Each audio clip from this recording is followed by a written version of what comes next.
Hello बच्चों, good morning. मैं बात कर रहा हूं बच्चों मोशन ऑफ सिंपल पेंडुलम की, ठीक है ना। Energy conservation in simple pendulum. Simple pendulum आपने देखा हो शायद, ये रहा, ये कोई बॉब है। आप फिगर बना लेना। सिंपल सी बात बोल रहा हूं बच्चों, बहुत ज्यादा सिंपल सी बात बोल रहा हूं। ये कोई बॉब है और इसको हमने इन एक्सटेंसिबल मासलेस स्ट्रिंग से सस्पेंडेड करा रखा है। ये बॉब, इस बॉब की ये मीन पोजीशन कहलाती है।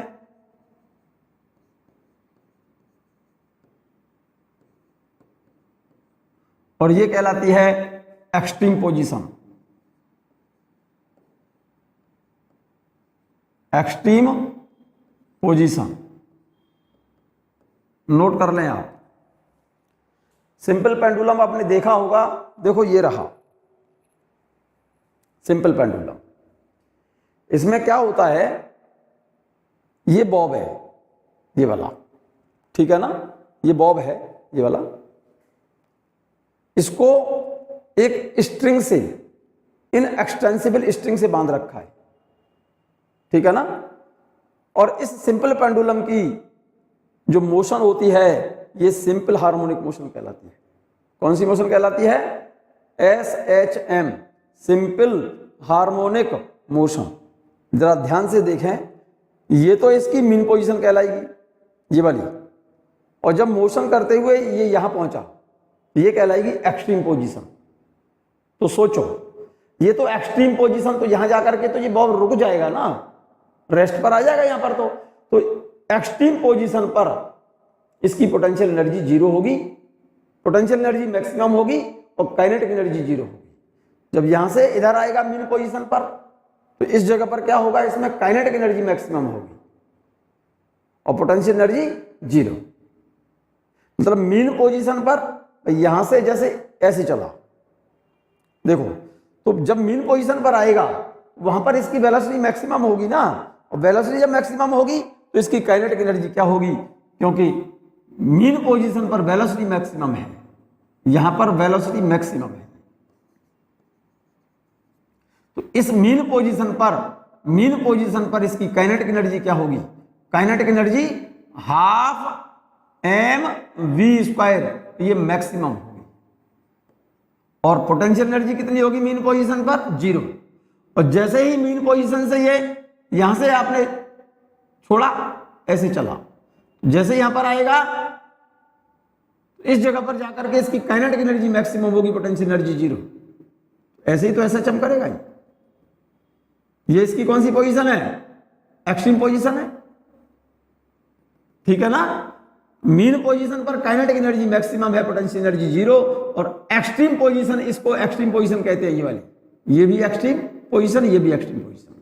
सो eight extreme position potential energy maximum, potential energy क्या हो जाएगी? Maximum mgh। h यहां पर क्या है? ये वाली हाइट है।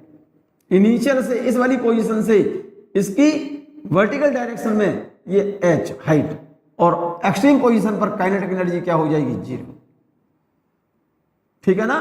सिंपल पेंडुलम कि मीन पोजीशन पर kinetic energy maximum, potential energy zero. और जैसे जैसे मीन पोजीशन से एक्सट्रीम पोजीशन की ओर जाएगा तो इसकी काइनेटिक एनर्जी डिक्रीज होगी और पोटेंशियल एनर्जी इंक्रीज होगी। At the extreme position kinetic energy zero and potential energy maximum, but total energy of the Bob of simple pendulum will remain conserve at all point. ये बात हमने यहां पर दिखाई है ग्राफ में। जरा ग्राफ को गौर से देखो बच्चों, ग्राफ को जरा गौर से देखो। ये ग्राफ में इधर की इस वाली एक्सिस पर हमने दिखाया है डिस्टेंस, और इस वाली एक्सिस पर दिखाई है हमने एनर्जी। इस वाली एक्सिस पर एनर्जी, जब बॉब मीन पोजीशन पर है, यहां पर ये मीन पोजीशन मैंने लिखा है, मीन पोजीशन पर है। कौन? बॉब जब मीन पोजीशन पर है तब उसकी काइनेटिक एनर्जी क्या है? मैक्सिमम है। मीन पोजीशन पर काइनेटिक एनर्जी मैक्सिमम और पोटेंशियल एनर्जी जीरो। जैसे जैसे बॉब मीन पोजीशन से एक्सट्रीम पोजीशन की ओर जाएगा तो काइनेटिक एनर्जी घटेगी और पोटेंशियल एनर्जी बढ़ेगी। तो देखो मीन पोजीशन से जब एक्सट्रीम पोजीशन की ओर जाएंगे तो मीन पोजीशन पर kinetic energy maximum, potential energy zero. Mean position से जैसे ही एक्सट्रीम पोजीशन की तरफ चलोगे तो काइनेटिक एनर्जी तो घट रही है और पोटेंशियल एनर्जी बढ़ रही है। काइनेटिक एनर्जी और घटेगी, पोटेंशियल एनर्जी और बढ़ेगी। इस पॉइंट पर काइनेटिक एनर्जी और पोटेंशियल एनर्जी दोनों सेम, ठीक है ना। मीन पोजीशन से एक्सट्रीम पोजीशन की ओर जाएंगे तो kinetic energy decrease, potential energy increase, but total energy at all point in simple harmonic motion is remain same. मैं सिंपल सी बात बोली है मेरे बच्चे, सिंपल पेंडुलम में बॉब जब मीन पोजीशन पर होता है काइनेटिक एनर्जी इसकी मैक्सिमम होती है, पोटेंशियल एनर्जी जीरो होती है। जैसे जैसे मीन पोजीशन से बॉब कहां पर जाता है, एक्सट्रीम पोजीशन पर जाएगा। मीन पोजीशन से कहां जाएगा, एक्सट्रीम पोजीशन पर जाएगा तो इसकी काइनेटिक एनर्जी डिक्रीज होगी। मीन पोजीशन से जब एक्सट्रीम पोजीशन पर बॉब जाएगा तो काइनेटिक एनर्जी डिक्रीज होगी और पोटेंशियल एनर्जी यहां पर जाकर के क्या होगी, maximum. That is whole kinetic energy of bob at extreme position is converted into potential energy. Mean position पर काइनेटिक मैक्सिमम, पोटेंशियल जीरो, और एक्सट्रीम पोजीशन पर इसकी टोटल काइनेटिक एनर्जी किस में कन्वर्ट हो जाएगी, यहां पर जाकर के पोटेंशियल एनर्जी में। तो मीन पोजीशन से एक्सट्रीम पोजीशन की तरफ चलते हैं, मीन से एक्सट्रीम की तरफ जाओ ऐसे, तो काइनेटिक एनर्जी तो घट रही है बच्चों, पोटेंशियल एनर्जी बढ़ रही है।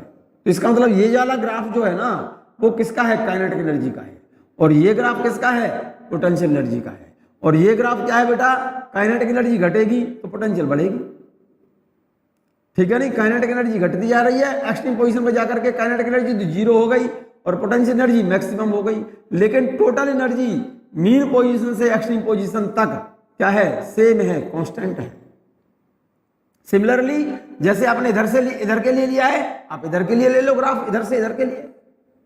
मीन पोजीशन से एक्सट्रीम पोजीशन की ओर जाएंगे तो काइनेटिक एनर्जी तो घटेगी, पोटेंशियल एनर्जी बढ़ेगी, लेकिन टोटल एनर्जी क्या रहती है, कंजर्व रहती है। ये फिगर बना लीजिए आप, this is the mean position, this is the extreme position. ये मीन पोजीशन है बॉब की। इस बॉब की मीन पोजीशन को मैंने ग्राफ में यहां से शो किया है और इस एक्सट्रीम पोजीशन को ग्राफ में मैंने इन पॉइंटों पर शो किया है। जैसे जैसे बॉब मीन पोजीशन से एक्सट्रीम पोजीशन पर जाता है, मीन पोजीशन से एक्सट्रीम पोजीशन पर जाएगा तो काइनेटिक एनर्जी डिक्रीज होगी, पोटेंशियल एनर्जी इंक्रीज होगी, लेकिन टोटल एनर्जी क्या रहती है, कंजर्व रहेगी। एंड वाइस वर्सा, जब बॉब एक्सट्रीम पोजीशन से मीन पोजीशन पर आता है, एक्सट्रीम पोजीशन से मीन पोजीशन पर आएगा तो क्या होगा, एक्सट्रीम पोजीशन से मीन पोजीशन पर आएगा तो पोटेंशियल एनर्जी घटेगी, काइनेटिक एनर्जी बढ़ेगी, ठीक है ना। पोटेंशियल एनर्जी घटती जाएगी, काइनेटिक एनर्जी बढ़ती जाएगी। मीन पोजीशन पर काइनेटिक एनर्जी मैक्सिमम होगी और पोटेंशियल एनर्जी घट करके क्या हो जाएगी, जीरो। क्लियर। इधर चलिए आप, मीन पोजीशन से एक्सट्रीम पोजीशन की ओर जाएंगे, kinetic energy decrease, potential energy increase, और एक्सट्रीम से मीन की तरफ आएंगे तो काइनेटिक एनर्जी बढ़ेगी, पोटेंशियल एनर्जी घटेगी, but total energy will remain conserve. ये बात क्लियर है। फिगर बना लो, ये और ये आराम से बना लीजिए। The graph of kinetic energy और पोटेंशियल एनर्जी का जो ग्राफ है, the graph are parabolic in shape for all simple harmonic motion. SHM में काइनेटिक एनर्जी और पोटेंशियल एनर्जी का ग्राफ कैसा होता है, पैराबोलिक होता है। ये बात हम सिंपल हार्मोनिक मोशन जब चैप्टर पढ़ेंगे तब बताएंगे बच्चों। फिलहाल ये मान जाइए आप, सिंपल हार्मोनिक मोशन में एसएचएम में काइनेटिक एनर्जी और पोटेंशियल एनर्जी का ग्राफ कौन सी शेप में होता है, ये पैराबोलिक शेप है बच्चों। ये पैराबोला की शेप होती है, ये वाली, ठीक है ना। The gravitational force, here the gravitational force will act as the restoring force for SHM. यहां पर ग्रेविटेशनल फोर्स एसएचएम में किसका काम करेगा, रीस्टोरिंग फोर्स। रीस्टोरिंग फोर्स का मतलब होता है जो फोर्स किसी बॉडी को उसकी ओरिजिनल पोजीशन में लाने का प्रयास करता है, प्रयत्न करता है, ठीक है ना, उस फोर्स को हम रीस्टोरिंग फोर्स कहा जाता है बच्चों। The gravitational force acts as the restoring force for SHM. SHM में ग्रेविटेशनल फोर्स किसका काम करता है? रीस्टोरिंग फोर्स का काम करता है। Eight the mean position kinetic energy maximum potential energy zero, and eight extreme position total kinetic energy convert हो गई किसमें? पोटेंशियल एनर्जी में। काइनेटिक एनर्जी हो गई जीरो एक्सट्रीम पोजीशन पर, और पोटेंशियल एनर्जी हो जाएगी maximum. That is whole kinetic energy of the bob is converted into potential energy. तो यहां पर मीन पोजीशन की जो काइनेटिक एनर्जी थी एक्सट्रीम पोजीशन पर जाकर के वो किसमें बदल गई? कन्वर्ट हो गई पोटेंशियल एनर्जी में। इसलिए लिख दिया है at extreme position potential energy is equal to total kinetic energy potential energy में चेंज हुई है। So mgh equal to half mv square. Clear है? तो उस केस में हम मीन पोजीशन पर बॉब की वेलोसिटी निकाल सकते हैं, v बराबर रूट 2gh। v स्पीड है बॉब की एट मीन पोजीशन, h क्या है? इनिशियल से वर्टिकल हाइट है। यहां पर v क्या है? मीन पोजीशन बॉब की वेलोसिटी है, और h इनिशियल से एक्सट्रीम पोजीशन पर। एक्सट्रीम पोजीशन पर जब बॉब होगा तो इनिशियल से वर्टिकल हाइट है इनिशियल पोजीशन से। जब बॉब एक्सट्रीम पोजीशन पर पहुंचेगा तो कितनी हाइट ऊपर राइज कर गया, तो इसको कंपेयर तो हम इनिशियल से करेंगे ना बच्चों। तो h क्या चीज है? वर्टिकल हाइट है एक्सट्रीम पोजीशन पर बॉब की, किसके कंपैरिजन में? इनिशियल पोजीशन के कंपैरिजन में, ये वाला h। क्लियर है?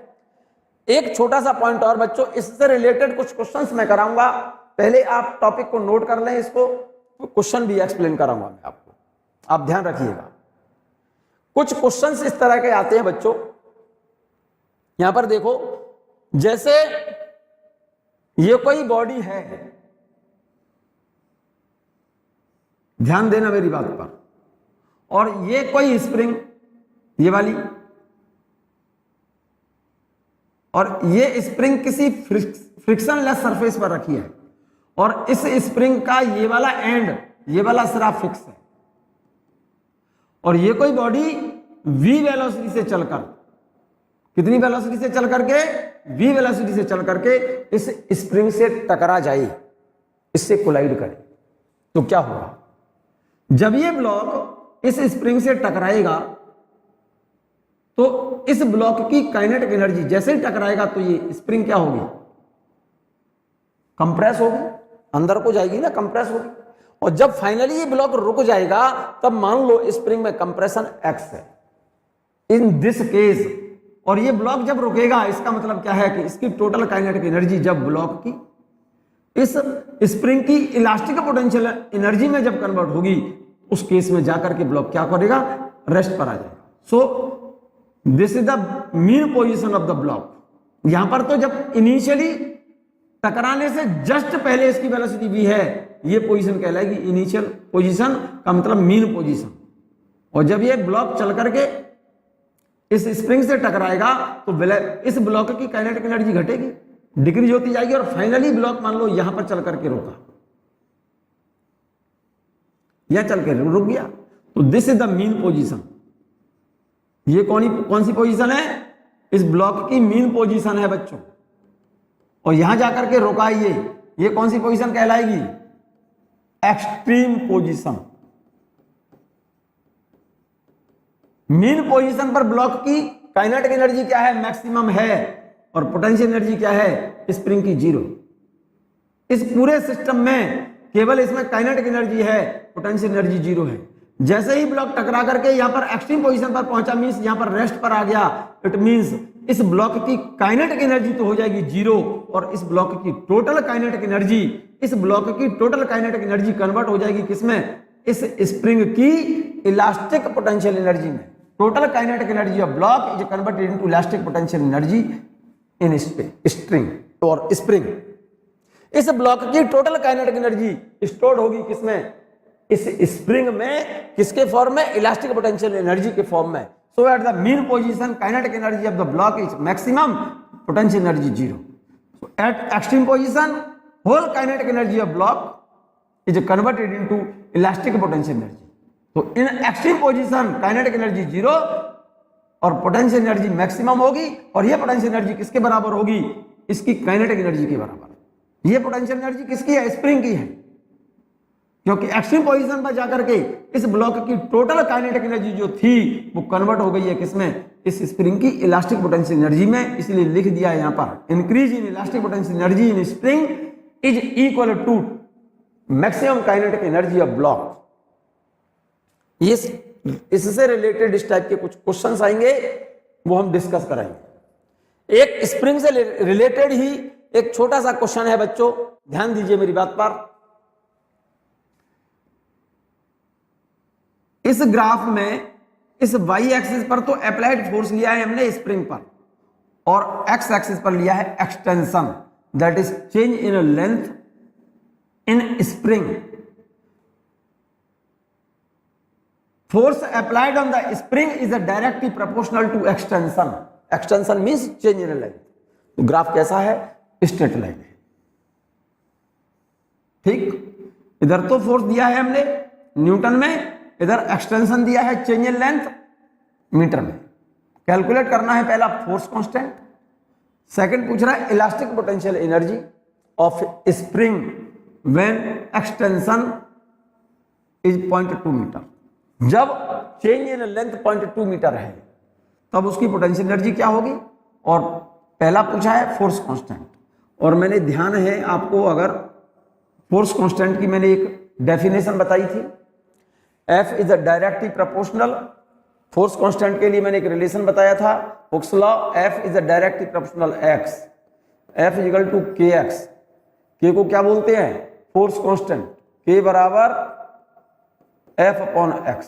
अगर F और x के बीच में जो ग्राफ है, इस ग्राफ का अगर हम स्लोप निकाल दें, स्लोप ऑफ दिस कर्व, यहां तक अप्लाइड फोर्स F है और चेंज इन लेंथ यहां तक x है, चेंज इन लेंथ यहां तक x है और यहां तक अप्लाइड फोर्स F है, तो ये F हो गया। तो इस ग्राफ का जो स्लोप होगा, slope of this graph is called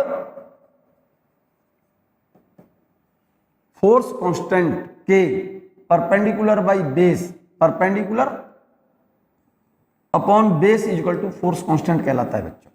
तो पहला क्या पूछा है उसने, फोर्स कांस्टेंट पूछा है। फोर्स कांस्टेंट निकालना है मेरे बच्चे, तो इस ग्राफ का स्लोप निकाल दो आप, स्लोप परपेंडिकुलर अपॉन बेस। निकालिए स्लोप, परपेंडिकुलर कितना है, ये वाली डिस्टेंस ले लूं मैं इस वाले ग्राफ में, परपेंडिकुलर कितना हो गया 40, अरे यहां पर मैं 40 लिख रहा हूं। देखो इस ग्राफ, इस वाले कर्व का स्लोप निकालना है।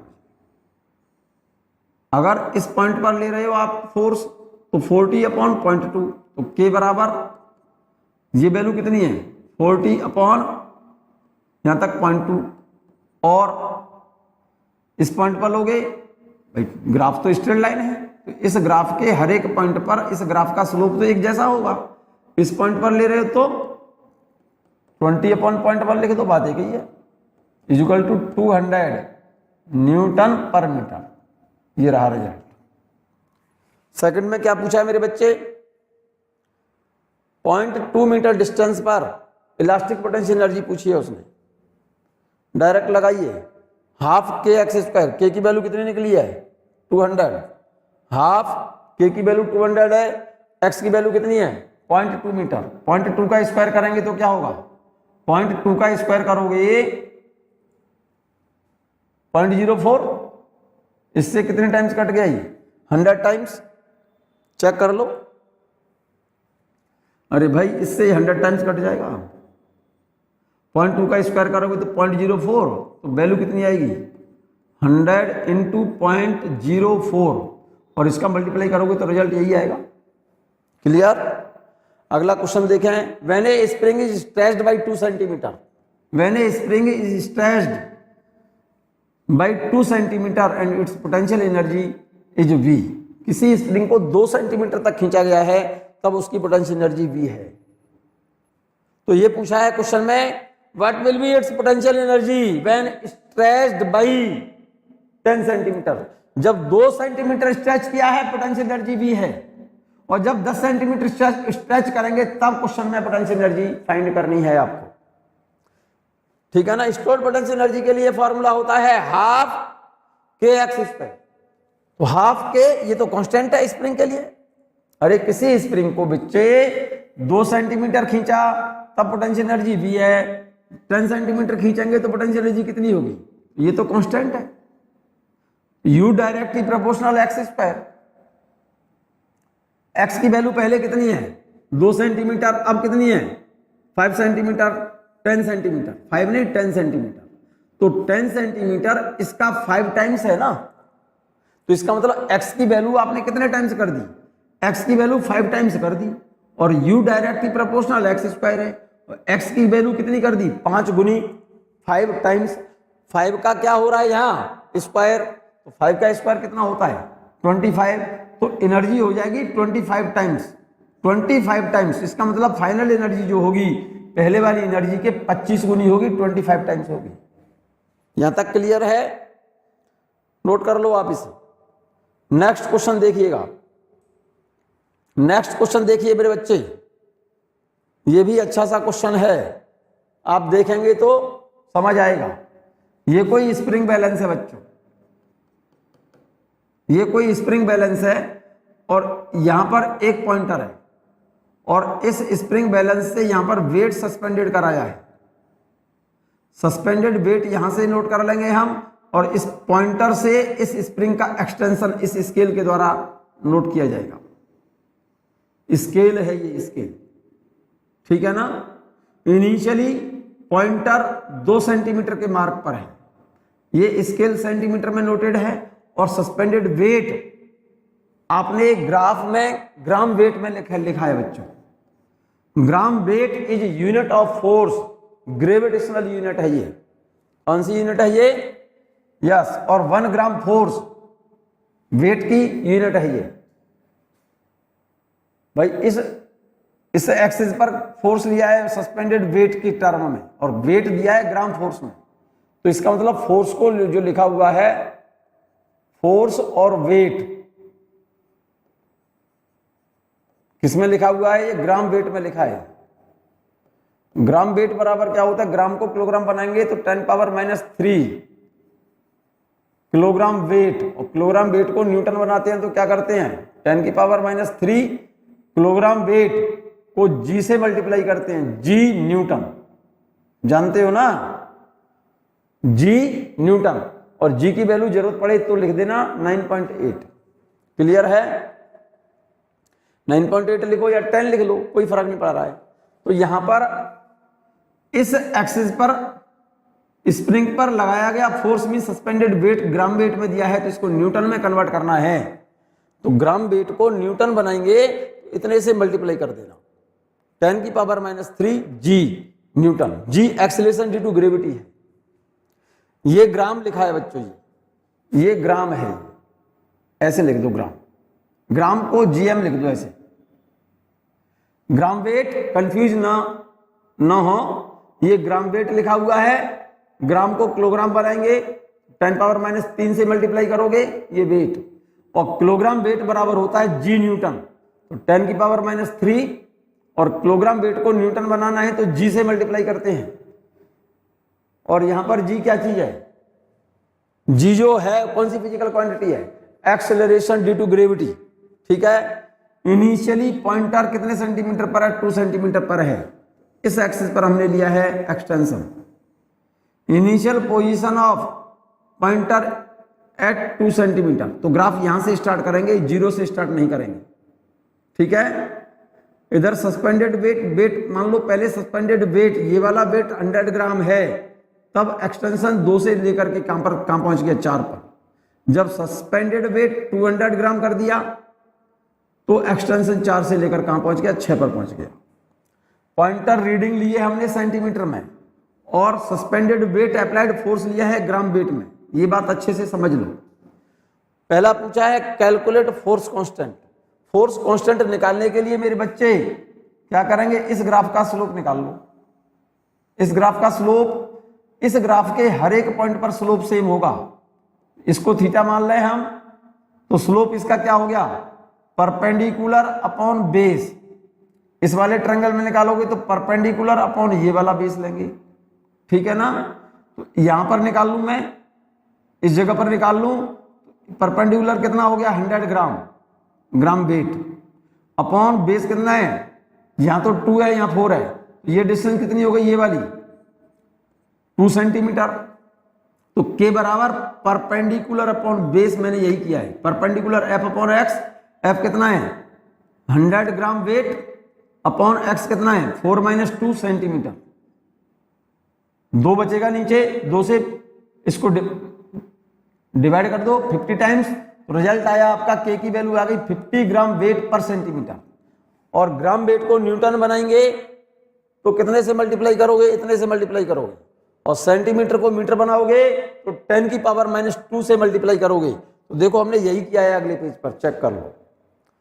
50 ग्राम वेट पर सेंटीमीटर, ग्राम वेट को न्यूटन बनाना है, 1 ग्राम वेट इक्वल टू क्या लिखेंगे बच्चे हम, फिर से मैं यहां नोट कर दे रहा हूं, 1 ग्राम वेट इक्वल टू ग्राम को 10 की पावर -3 से मल्टीप्लाई करके क्या बन गया ये किलोग्राम वेट, और किलोग्राम वेट को न्यूटन बनाना है तो क्या करेंगे 10 की पावर -3 इंटू जी न्यूटन, और यहां पर सेंटीमीटर को मीटर बनाएंगे तो 1 सेंटीमीटर बराबर होता है 10 की पावर -2 मीटर। तो यहां पर मैंने क्या किया, ग्राम वेट को न्यूटन बना दिया तो इतने से मल्टीप्लाई कर दिया, तो 50 तो ये है, ये रहा। ग्राम वेट को मैंने न्यूटन बनाया तो 10 की पावर -3 इंटू जी, 10 की पावर -3 इंटू जी, और जी की वैल्यू लिख दी है मैंने 9.8, और इस सेंटीमीटर को मीटर बनाएंगे तो 10 की पावर -2, तो ये तो बन गया न्यूटन और ये बन गया सेंटीमीटर, ये जो सेंटीमीटर था वो बन गया मीटर। क्लियर है ये बात। देखो 10 की पावर -2 और 10 की पावर -3, तो 10 की पावर -2 कैंसिल हो जाएगा, 1 0 कैंसिल कर देना, 5 का मल्टीप्लाई इससे कर दो, आपका के निकल आएगा। के फोर्स कांस्टेंट ऑफ स्प्रिंग कितना आ गया 49 न्यूटन पर metre.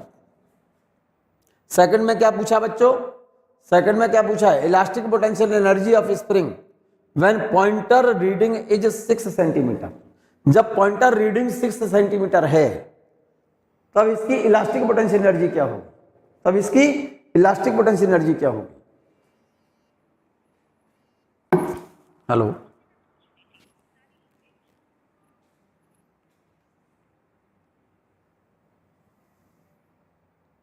Elastic potential energy of spring when pointer reading is 6 centimetre. Elastic potential energy निकल आएगी, लगाइए formula, when pointer reading is 6 centimetre, तो एक्सटेंशन कितना हो गया, ग्राफ से देख लो, जब पॉइंटर रीडिंग 6 सेंटीमीटर और इनिशियल पोजीशन पॉइंटर की कितनी है 2 सेंटीमीटर पर, तो पहले से ही है, और पॉइंटर की रीडिंग 6 सेंटीमीटर का मतलब क्या हो गया, एक्सटेंशन हो गया 4 सेंटीमीटर यहां से लेकर यहां तक, तो एक्सटेंशन कितना हुआ 4 सेंटीमीटर हुआ। When pointer reading is 6 centimetre, then extension 6 - 2 = 4 centimetre.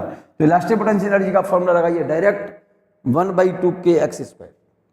1/2 k की वैल्यू 49 है, x की वैल्यू कितनी है 4 × 10⁻² का स्क्वायर कर दो, 1/2 × 49 × 4 का स्क्वायर कितना हो गया, इसकी वैल्यू पुट कर दो यहां पर, सब्स्टिट्यूट कर दो यहां पर, 1/2 × 49, 4 का स्क्वायर कितना हुआ, यहां पर सॉल्व कर लोगे ना इसे भाई, 1/2 × 49 और इंटू 4 का स्क्वायर 16 इंटू 10 की पावर -4, 2 से इसको क्या कितने टाइम्स काट दो 8 टाइम्स, 8 का मल्टीप्लाई इससे कर दो तो रिजल्ट आएगा ये, और 10 की पावर -4 इतने जूल। क्लियर है ये बात। नेक्स्ट क्वेश्चन देखिएगा, बहुत इंपॉर्टेंट, बहुत सिंपल सा, बहुत आसान सा क्वेश्चन है बच्चों, जरा ध्यान से देखिएगा इसे।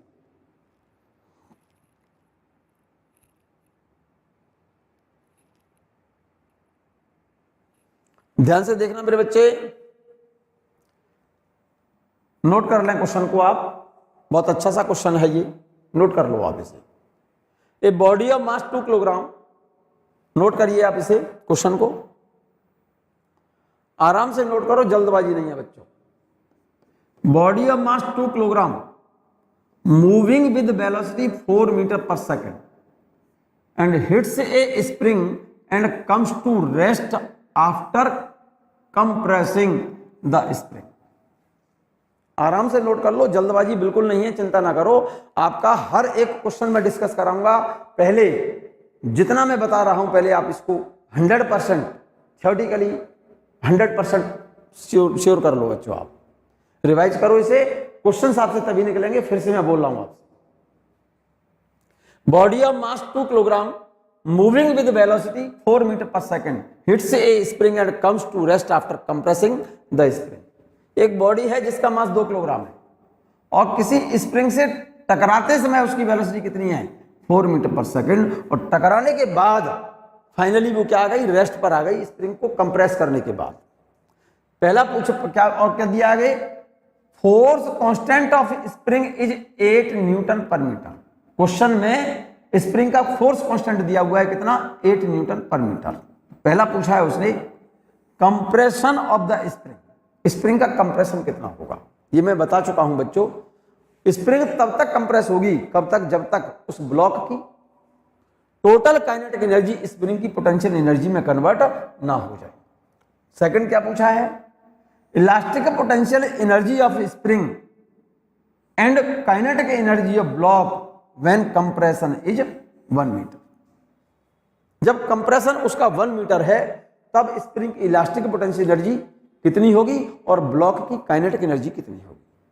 तो इनिशियल काइनेटिक एनर्जी, भाई इनिशियल वेलोसिटी क्वेश्चन में गिवन है, मास गिवन है, तो इनिशियल काइनेटिक एनर्जी तो पता चल जाएगी ½ mv² से बच्चों।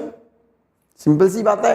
तो टोटल काइनेटिक एनर्जी ब्लॉक की, स्प्रिंग तब तक कंप्रेस होगी जब तक इस ब्लॉक की टोटल काइनेटिक एनर्जी स्प्रिंग में कन्वर्ट ना हो जाए। क्वेश्चन तो लिख लिया होगा। अब देखें जरा ध्यान से, यहां पर काइनेटिक एनर्जी किसकी? ब्लॉक की कन्वर्ट होगी किसमें?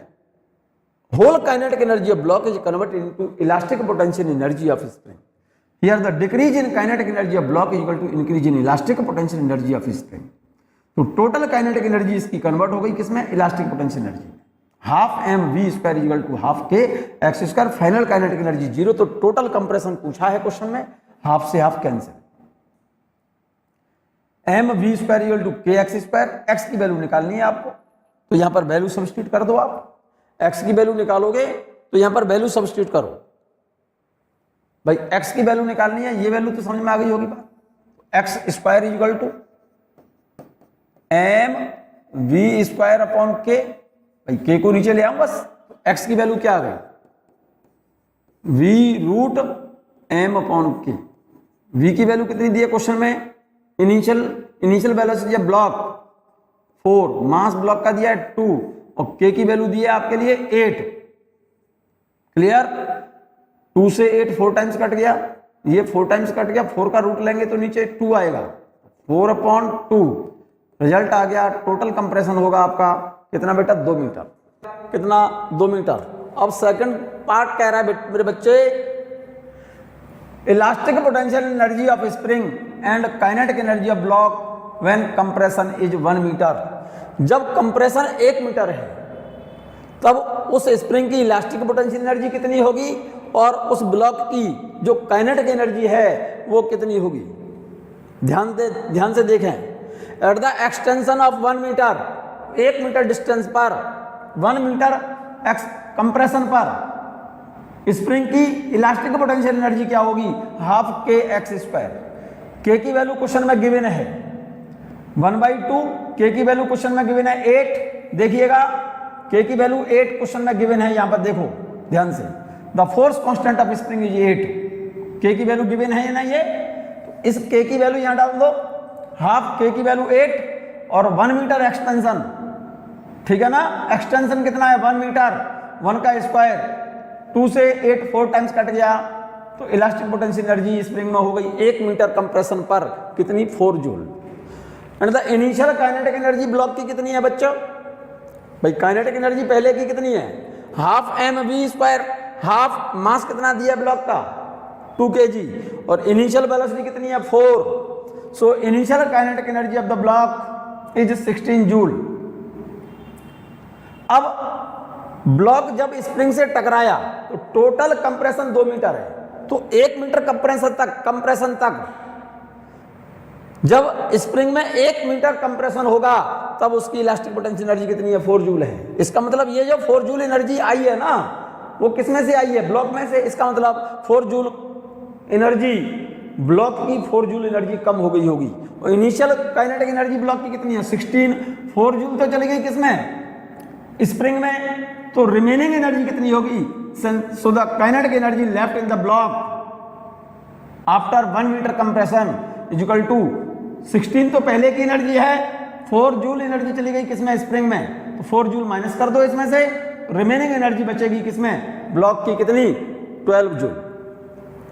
क्लियर है ये बात। एक और क्वेश्चन नोट करें आप, ध्यान से नोट करिए आप इस क्वेश्चन को। A body of mass 1 kilogram, a body of mass 1 kilogram is suspended by a spring due to which the spring is stretched by 10 centimetre. कोई स्प्रिंग है, उस पर 1 किलोग्राम मास सस्पेंडेड है, और इस मास को सस्पेंडेड कराने से इसकी स्प्रिंग की लंबाई में जो चेंज आ रहा है वो कितना है, 10 सेंटीमीटर है। क्वेश्चन में पूछा है पहले find out the force constant of spring, spring का फोर्स कांस्टेंट पूछा है। सेकंड पूछा है decrease in gravitational potential energy of block, ठीक है। थर्ड पार्ट पूछा है उसने increase in elastic potential energy of spring, और फोर्थ पूछा है what happens the remaining energy. Question क्या कहना चाहता है, सुनो। किसी स्प्रिंग से 1 किलोग्राम वेट सस्पेंडेड है, और 1 किलोग्राम वेट सस्पेंडेड कराने से उसकी चेंज इन लेंथ कितनी है, 10 सेंटीमीटर है। तो उस स्प्रिंग का पहला पूछा है उसने स्प्रिंग कांस्टेंट, दूसरा पूछा है जो ब्लॉक है ना 1 किलोग्राम का, और 1 किलोग्राम ब्लॉक को सस्पेंडेड करा देने से स्प्रिंग की लंबाई में चेंज कितना है, 10 सेंटीमीटर है। तो इसका मतलब ये ब्लॉक 10 सेंटीमीटर नीचे फॉल कर गया होगा। तो पूछा है उसने सेकंड केस में decrease in gravitational potential energy of block, ठीक है। और 10 सेंटीमीटर स्प्रिंग की लंबाई चेंज हो जाने से उसकी इलास्टिक पोटेंशियल एनर्जी उसमें कितनी स्टोर होगी, थर्ड पार्ट में पूछा है। और फोर्थ पार्ट में पूछा है उसने what happened the remaining energy. Remaining energy का मतलब क्या है भाई, ब्लॉक की पोटेंशियल एनर्जी कितनी डिक्रीज हुई है ये तो हम यहां से निकाल लेंगे। इलास्टिक पोटेंशियल एनर्जी स्प्रिंग की निकल आएगी, तो ग्रेविटेशनल पोटेंशियल एनर्जी में से इलास्टिक पोटेंशियल एनर्जी को कम कर दें, एक्चुअल में इलास्टिक पोटेंशियल एनर्जी कम आएगी किससे, loss in gravitational potential energy से। तो बची हुई एनर्जी किस में जाएगी, हीट में कन्वर्ट होगी। रिजल्ट देखो इस क्वेश्चन का, due to weight of block. Question ये कह रहा है ये स्प्रिंग है, ये रिजिड सपोर्ट से कोई स्प्रिंग सस्पेंडेड है ये, और इस स्प्रिंग पर 1 kg वेट सस्पेंडेड करा देने से 1 किलोग्राम का वेट सस्पेंडेड कराया है इस पर, और इसको सस्पेंडेड कराने से इसकी स्प्रिंग की लंबाई में जो चेंज है, स्प्रिंग की लेंथ में जो चेंज आ रहा है,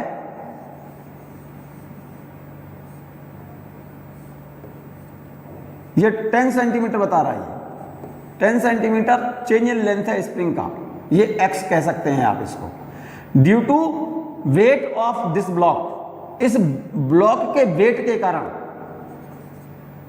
इस स्प्रिंग की लंबाई में चेंज कितना है, 10 सेंटीमीटर है। तो इनिशियली ब्लॉक कहां पर है, यहां पर था, अब ये ब्लॉक कितना सेंटीमीटर नीचे चला गया, 10 सेंटीमीटर। तो पहले तो ये पूछा है उसने क्वेश्चन में वेट के कारण जो चेंज इन लेंथ है, वेट की वजह से चेंज इन लेंथ कितना है, 10 सेंटीमीटर है। तो सबसे पहला पूछा है इस स्प्रिंग का स्प्रिंग कांस्टेंट। सेकंड पूछा है इस ब्लॉक की पोटेंशियल एनर्जी में loss in gravitational potential energy of block, ठीक है।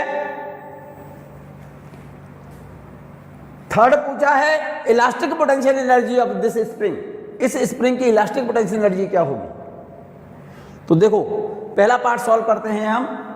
Due to weight length of spring changes by 10 centimetre, तो फॉर्मूला लगाइए हुक्स लॉ, F = kx, और F किसके बराबर है, सस्पेंडेड वेट के बराबर। भाई वेट के कारण ही तो लंबाई चेंज हुई है ना, तो के की वैल्यू निकल आएगी, क्योंकि एफ की जगह पर हम क्या रखेंगे, वेट सस्पेंडेड, तो के बराबर mg/x। एम कितना दिया है ब्लॉक का 1 kg, जी की वैल्यू 9.8, चेंज इन लेंथ कितनी है 10 सेंटीमीटर का मतलब 0.1 मीटर, डेसिमल से डेसिमल हट गया तो स्प्रिंग कांस्टेंट निकल आया आपका कितना 98 न्यूटन पर मीटर। सेकंड में पूछा है क्या, loss in gravitational potential energy of block,